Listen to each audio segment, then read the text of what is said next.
পৃথিবীতে বাবা মায়ের মতন যে আপন কেউ নাই এই কথাটা আগে আসলে বুঝতাম না, কিন্তু এখন নিজে বাবা মা হনে বুঝতেছি যে আসলে বাবা মার মতন আপন কেউ নাই। সন্তানের অনেক দিন ধরে একটা মোবাইলে দরকার, কারণ হাতের মোবাইলটা অনেক নষ্ট হয়ে গেছে, তারপরও আমি কিনে দিতে পারতেছি না অনেক সমস্যার কারণে। এরপরও ছেলে বলছে আম্মু আমাকে একটা আইফোন কিনে দাও, বাবার কাছে কখনো বলে না ভয়েতে যে থাক বাবারও বলবো যে একটা আইফোন কিনে দাও, বলে না। কিন্তু আম্মুর কাছে সবসময় বলে যে আম্মু তুমি আমার একটা আইফোন কিনে দাও। তো তারপরে আমি বললাম যে বাবা দেখো এখন আইফোন কিনে দিব না, তুমি যেতে চাইছো আমি তোমার পরবর্তীতে আইফোন কিনে দিব, চলো আমি একটা তোমার এমনি মোবাইল কিনে দিই। তো আমি তালতলা মার্কেটে চলে গেলাম, অনেকটি মোবাইলের শোরুমে চলে গেছি। যাওয়ার পরে ভিভো দেখছি, আপনারা দেখতেই পারবেন কি কি কোম্পানিতে গেছি। যাওয়ার পর অনেকগুলা শোরুম দেখলাম, অনেক ধরনের মোবাইল দেখলাম, ওপো দেখলাম, রেডমি দেখলাম, ভিভো দেখলাম। তো দেখার পর যে একটা মোবাইল নিলাম, তো কোনটা নিছি একটু কমেন্টে আপনারা জানাবেন, আমি বলবো না কোনটা নিছি।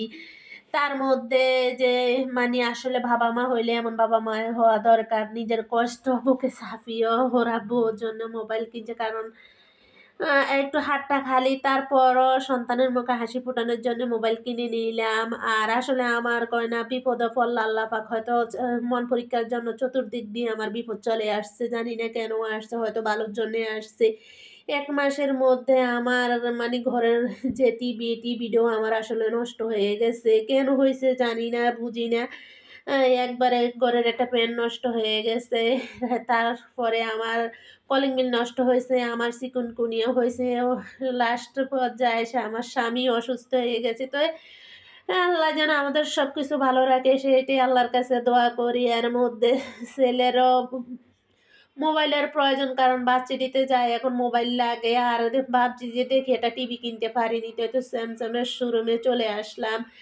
আসার পর ভাবছিলাম যে আগে এখান থেকে মোবাইল কিনবো, পরে এখানে মোবাইল ছিল না, শুধু টিভি আছে, অনেক জিনিস আছে, ফ্রিজ, টিভি, এখানে ব্লেন্ডার, সব ধরনের জিনিস আছে। তো এখানে আমি আবার একটা টিভি দেখতে এসেছি, ৫৫ ইঞ্চির একটা টিভি দেখলাম, খুবই পছন্দ হয়েছে। কিন্তু আসলে আমার এখন প্রস্তুত ছিলাম না যে আমি আসলে একটা টিভি নেওয়ার জন্য।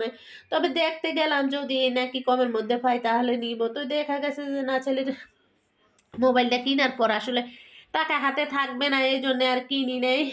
বললাম যে পরবর্তীতে কিনে নিব, এখন দেখে গেলাম পরে এসে কিনবো। আগে ছেলের মোবাইলটা কিনি, তো ছেলের জন্য মোবাইল কিনে নিলাম, কারণ এটা আসলে প্রয়োজন, এটা না থাকলে আসলে চলা যায় না, একবেলা না খেয়ে থাকা যায়, আসলে মোবাইল ছাড়া থাকা যায় না, এটা বুঝি।